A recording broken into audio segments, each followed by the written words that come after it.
Good evening. Andy Rice in Stanford, Texas. We're about ready to go down to VFW. And thought before I did, I'd do a poem since I hadn't done one in a few nights, 2 or 3 nights, I guess. And before I begin, if you don't support your local VFW, you live in a rural community, you don't support your local VFW just a couple times a month, go and have a couple drinks, whatever. You ain't no American. You're not. You don't mean what you say. You don't support troops. You don't care. You don't go to your VFW. And if you drink beer, have a cocktail or whatever. Now, some people don't drink, and I get that. So that'd be fine. But if you don't go to your local VFW and have your cocktail or have beer and,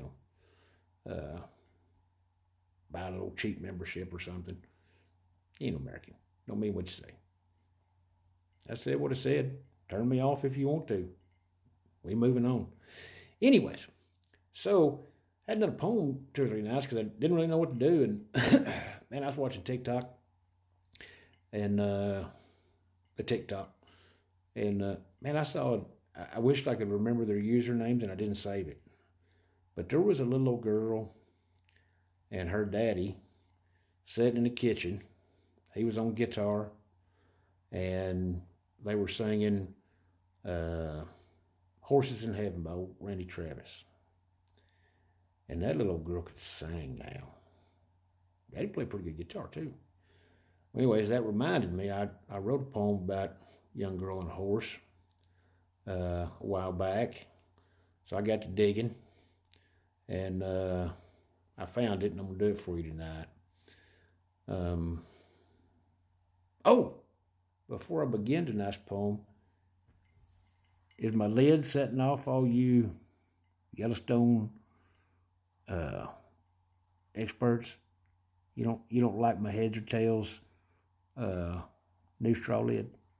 Actually, I bought this one last year during a closeout when they were closing out straws, and hell, if I'd have known I was going to tick so many people off with my hat, I'd have had them roll it up just a little bit farther. Anyways, so tonight's poem is called Wet Saddle Blankets. And it's not based on a true story, but if you've ever been to the horse sale in Bowie and seen some of the stuff that comes through there and what happens to them, going to Canada on cattle trucks, whatever, which I've seen, you can kind of sympathize with this, I guess. But I guess we'll do it, and I'll get on to VFW and leave you folks alone. The title of the poem's called Wet Saddle Blankets. Many hours tied and 100 wet saddle blankets. She didn't care. That ornery old mare you weren't going to tire, and you damn sure weren't going to scare. Tough life this one had. You could see it from her flank to her eyes. She'd never met a friend a day in her life. Always fed a pack of lies. Passed from owner to owner, she'd seen more clinics than a banker does money. She'd been whipped quite a bit, and some had tried treats like honey. She finally went to Bowie to head to Canada, won the last sale. Every cowboy in the place was scared, had their hand on the foot in the alley rail. They ran her snorting and blowing out into the ring, and fairly quickly did that auctioneer start to sing. All of a sudden, a young girl stood and started to yell. Couldn't have been much more than 10 with her daddy there at the sale. Before anyone could move, that girl climbed and jumped into that ring with that ornery old mare. The hair stood up on the necks of all, and there was fear in the air.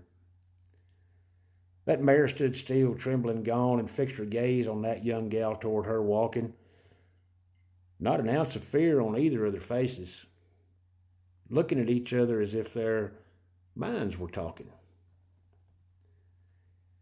We watched that young girl take hold, walked right up and placed her hand on that mare's muzzle. Everything after that seemed to be a miracle and an unsolvable puzzle. Tears were flowing from both eyes of that girl and that ornery old mare. Silence from everyone but love sang loudly in the air. She turned to her daddy, and without a word being said, he looked at the auctioneer, and hell, he nodded his head. Have a good evening.